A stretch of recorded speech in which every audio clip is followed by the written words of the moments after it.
Hello, everyone, and thanks for listening. I'm senior reporter Bryan Wroten, and I'm joined by Michael Blank, principal at hotel ownership and asset management firm Woodmont Lodging today. We are going to talk about the little guy. Now, what tends to grab everyone's attention, reporters included, are the big multi-million dollar deals, mega development announcements, and brand launches, and those who have the size and scale to really make waves in the industry. But they aren't the only players out there. There are countless smaller owners out there working just as hard, and that is who we're going to focus our attention on today. So, Michael, thank you for joining us. To get us started, why don't you tell us a little bit about yourself, what you do, and your background? Sure. My partner and I started Woodmont Lodging 10 years ago. We both worked at a large public REIT, that you kind of referenced, and decided that, we would do it for ourselves. And, we took the mindset that we would take some of that institutional approach that we learned from working from public companies and apply it to more mid-market and smaller market opportunities where we can kind of bridge sophistication with hotels that maybe not get the same eyeballs that the big institutional players would get, and thus find opportunities.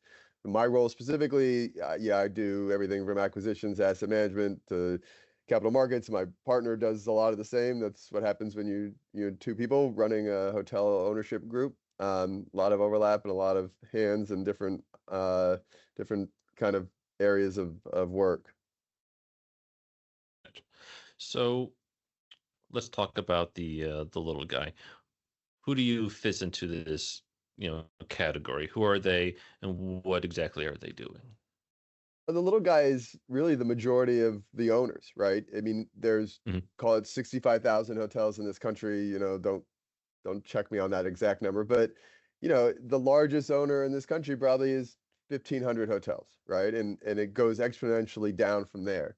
So the little guy is the majority, right? They are 1 to 3 hotels. They own them in the same little town or town that they're in. They run them. Their family runs them. Their family's invested in them. But they're kind of the lifeblood of what this industry is for the most part. Gotcha. So, as you're working with these smaller owners, what are you hearing from them in terms of the challenges they're facing right now? Everyone's got, something going on right now. So, what do you consider to be, universal issues, and what challenges are unique to them as smaller owners? Yeah, I mean, we're all suffering from the same challenges in terms of costs going up, labor challenges, whether it's finding the labor, the affording the labor. Um, where I think the little guys have, different challenges is that they don't sit with a war chest of money that they can, reallocate. So if a boiler goes down or there's a water leak, um, you know, their ability to rectify that is different than say a large institutional shop that just has money to deploy in different directions at a moment's notice.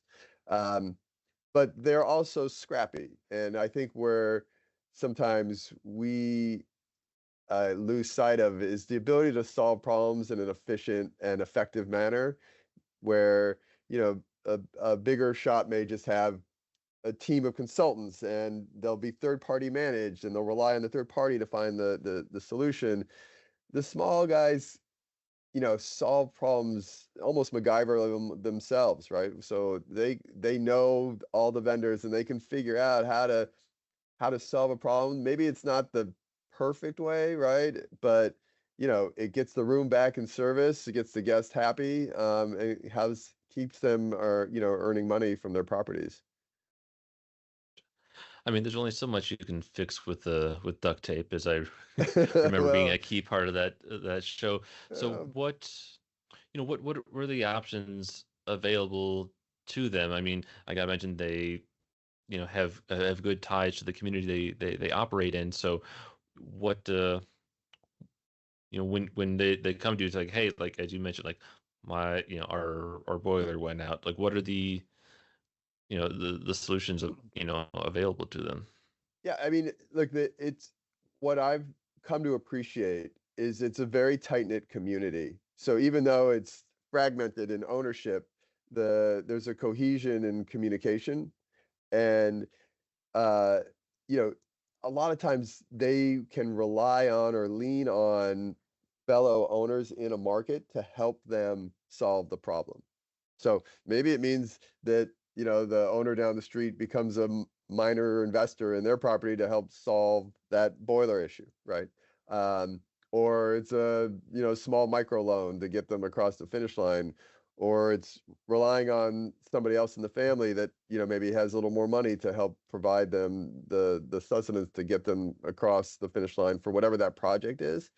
But, they find solutions.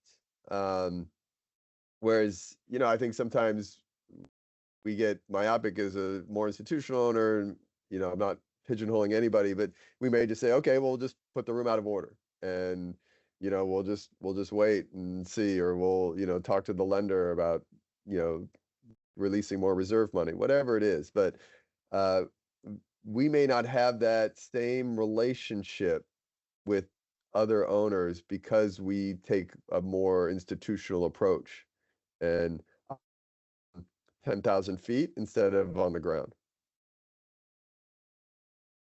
So I mean, and what you brought up is a great point. Is just you know the hospitality industry. It's a competitive industry, but it's one where there's still a lot of friendly relationship, even among competitors. That they're you might be competing for the same contract one day, but the next day you're gonna have coffee with the guy. So that's a great example of that. So uh, when you are a smaller owner, as I mentioned, still being it's a competitive industry still. So what does the competition look like for smaller owners, as they try to gain market share, as they're trying to get a new franchise agreement? Yeah, I mean, you know, the reason you see small owners grow within their specific market is because that's the street corner they know, and it's all the relationships they have, right? Whether it's the lender, and so forth. As they grow, it's kind of the American story, right?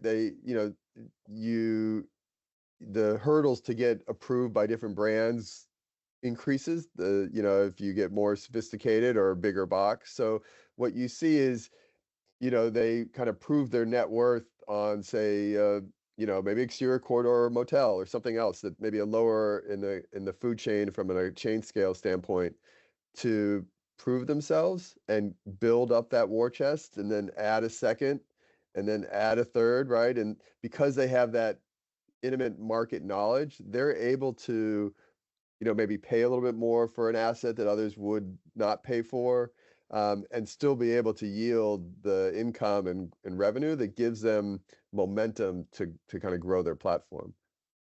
Looking specifically at the current financing environment, uh, we know that lenders have in the past pulled back some on new construction loans, but some had eased a little bit. If you can afford the higher cost of debt, but we also know that smaller financial institutions may be more willing to work with an owner about on a new deal if they have an established relationship, or if there's it's a for a select service property or extended stay hotel. So if you're a smaller owner, what what kind of availability and what kind of cost is there for taking out a new loan if you're hoping to expand your portfolio?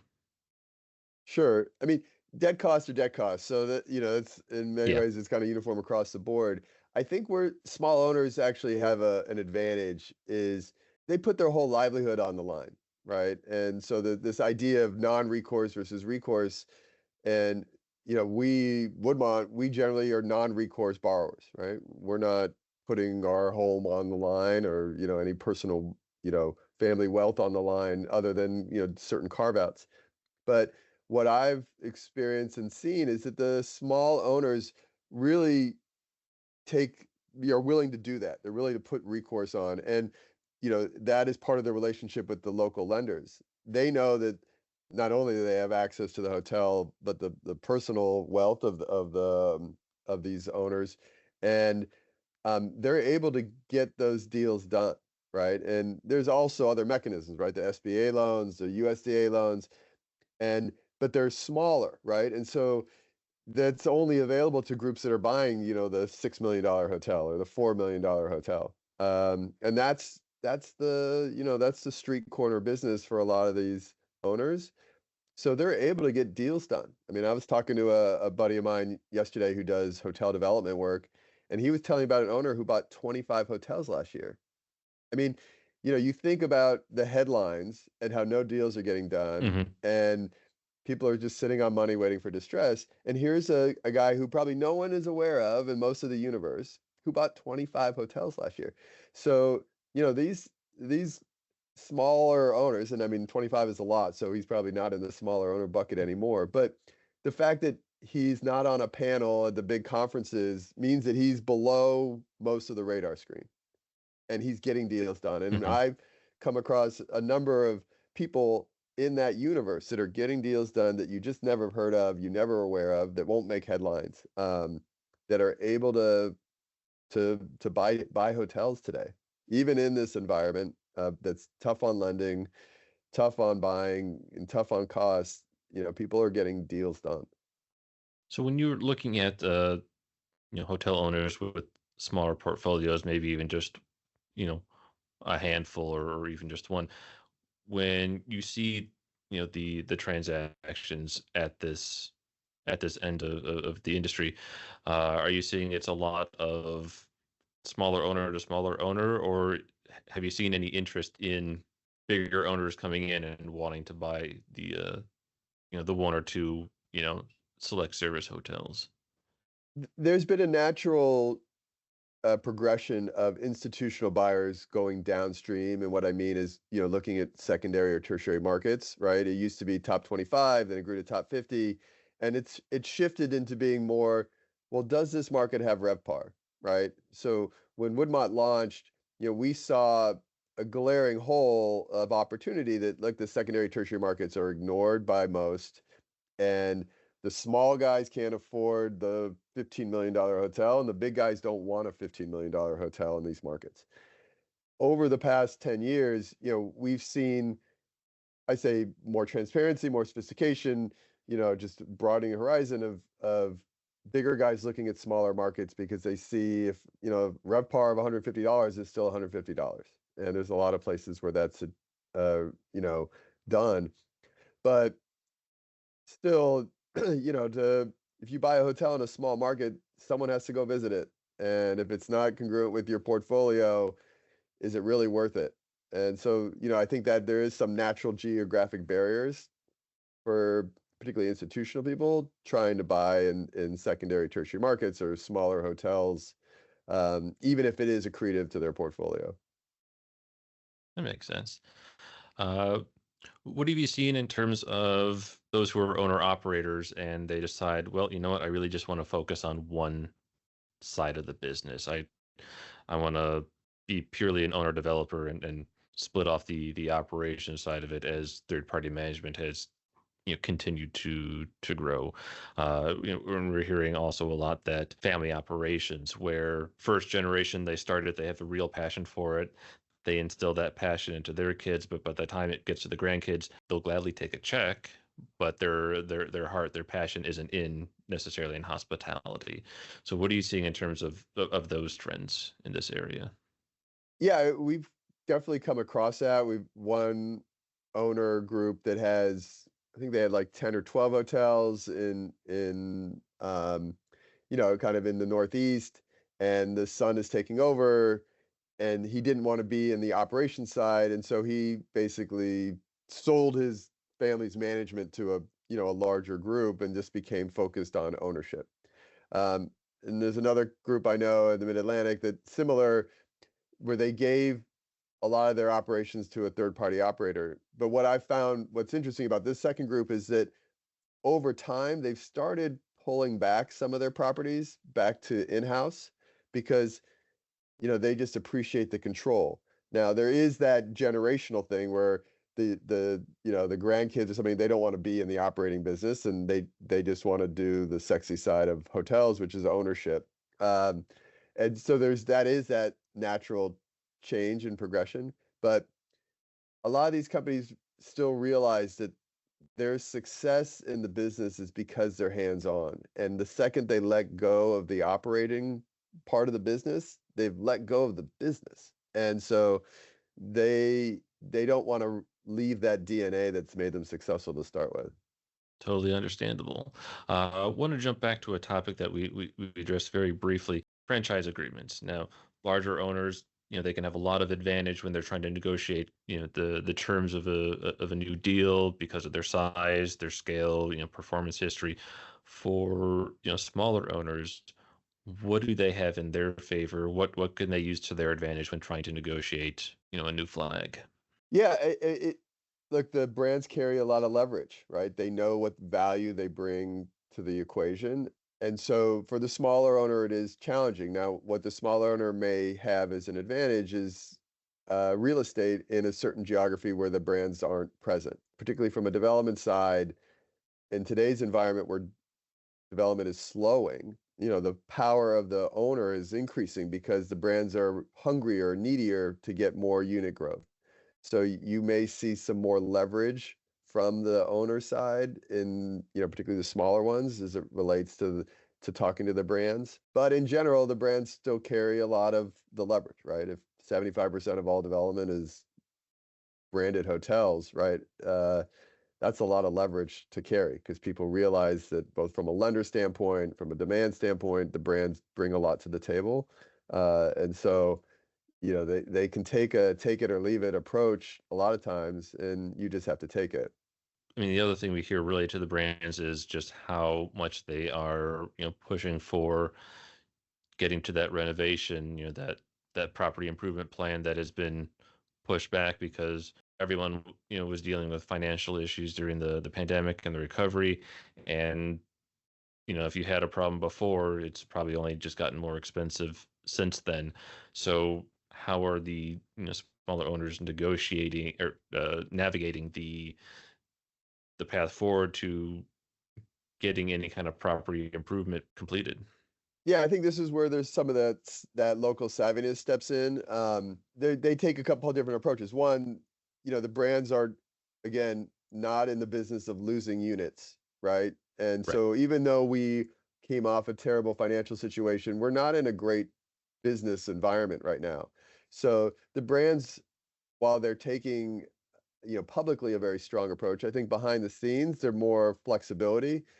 Two, I think that the smaller guys are very thoughtful in what renovations they do and how they do it to at least check enough of the boxes to assuage the brands that they're, accommodating the requirements without, spending all their money doing a complete refresh. But I do believe that, that headline pressure of, well, everybody's got to do their pips now, the brands are making them do it, so there's going to be, all these opportunities. That's really not happening. From the conversations that I've had with different groups, they're pushing back on the brands to say, look, this is not the time for us to spend 2 or 3 million dollars. We'll do the mattresses and the hallway carpets, but we're not going to redo the showers. And as long as their scores are good enough, the brands are accommodative. One thing we heard throughout the pandemic and the years of the recovery following this wave of distress, distressed properties or distressed owners, there's supposed to be this wall of maturities that are coming due this year. And some have been able to refinance or get extensions on their loans. What are you seeing? What are you hearing from this category of owners in terms of any kind of financial stress that they're feeling as far as how performance is going so far and what they have coming due? Yeah, like I think we love talking about distress and realizing that it never happens, and then the next crisis comes and we talk about it again, and then it doesn't happen. Banks don't want to own hotels, right? Oh, right. Yeah. As much as they lend, right? They don't want to own them, and so they're going to do whatever they can to figure it out and have the owner figure it out. Now, there will be owners that sell below where they want to cover the debt, but I wouldn't call it distress. Like you're not buying 50 cents on the dollar, you're buying 95 cents on the dollar. But there will be pressure from people to lower their pricing expectations, particularly in an environment where we're seeing a slowdown in business overall. But, and this is where I think the small guy wins because the big guy is looking at the macro picture and they're trying to time their buys perfectly, right? And the small guy says every time is a good time to buy. If that hotel on the corner is for sale, I want to own it. Whereas the institutional money sometimes says, look, the macro picture is not great. You our investors don't think we should be buying right now. The yield isn't good enough, right? They have different math, but the local guy says anytime is a good time to buy if I can increase my portfolio in the market that I'm in. Can't argue with that logic. So, Michael, we're coming up on our time here, but any final thoughts? Anything you wanted to add that we didn't go over here?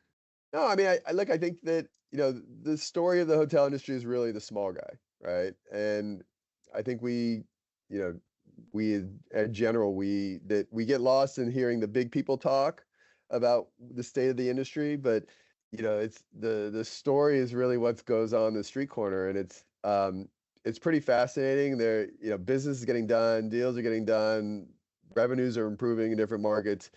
And a lot of that is done by the local guy who is crafty, who knows where the business is and knows how to get the heads in the beds. And from a institutional person like myself and background, I think one of my greatest learnings is watching and learning from sometimes the local guy we have bought from and the business they created, and how they did it, and not assuming that I can do it better. And then talking with the local owners in the markets that we're in, just to see how they see the market and help me reshape my perspective.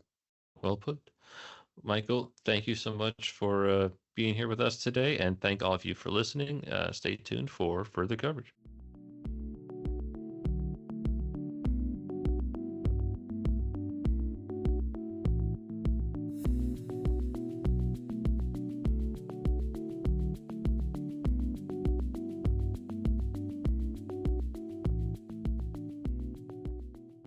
Hi, I'm STR's Isaac Colazo. And I'm co-stars Jan Freitag. And together we are the data geeks behind Tell Me More, a hospitality data podcast on the Hotel News Now podcast network. Every month, we bring you a fresh take on the latest hotel data, insights into the travel trends behind that performance, and the big picture topics you should be thinking about. And we also don't mind getting into some good-natured disagreement from time to time. Hey, when Isaac and I start talking data together, anything can happen. And it usually does. Find us on hotelnewsnow.com and subscribe to the podcast on Apple Podcasts, Spotify, or wherever you like to listen. This episode was recorded by Bryan Wroten on May 8th, 2025, and edited by Rachel Dobb.